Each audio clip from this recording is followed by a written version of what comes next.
Mister Jogen রয়। উনি ভালো বোঝেন এবং লেখেন।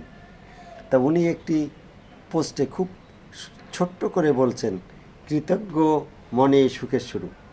আসলে যারা কৃতজ্ঞতা প্রকাশ করে বিভিন্ন ক্ষেত্রে তাদের মনে সুখ ঘোরাফেরা করে। সুখ একটা সঞ্চালনের বিষয়, এটা হৃদয়কেন্দ্রিক। এখানে যদি আপনি সুখী, অপরে কেউ আপনাকে সুখ দিতে পারবে না, বা সুখের কোনো মেডিসিন নেই। সুখের একমাত্র মেডিসিন হলো আত্মকেন্দ্রিক। আপনার অন্তরে যদি সুখ বাসা বেঁধে থাকে তাহলে সেই সুখটার বহিঃপ্রকাশ আপনি করতে পারবেন, এবং আপনার অন্তরে যদি সুখের নিবাস না থাকে তাহলে কিন্তু আপনি কৃত্রিমভাবে সুখের আস্বাদন গ্রহণ যদিও করতে পারেন, কিন্তু আপনি প্রকৃতপক্ষে সুখী হতে পারবেন না। ধন্যবাদ মিস্টার যোগেন দা, আপনি সবসময় সুন্দর সুন্দর পোস্ট দিয়ে থাকেন। আসলে এই কৃতজ্ঞতা মনে সুখের বহিঃপ্রকাশ।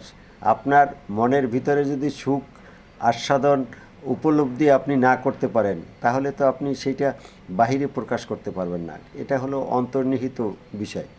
অসংখ্য অসংখ্য ধন্যবাদ আপনাকে।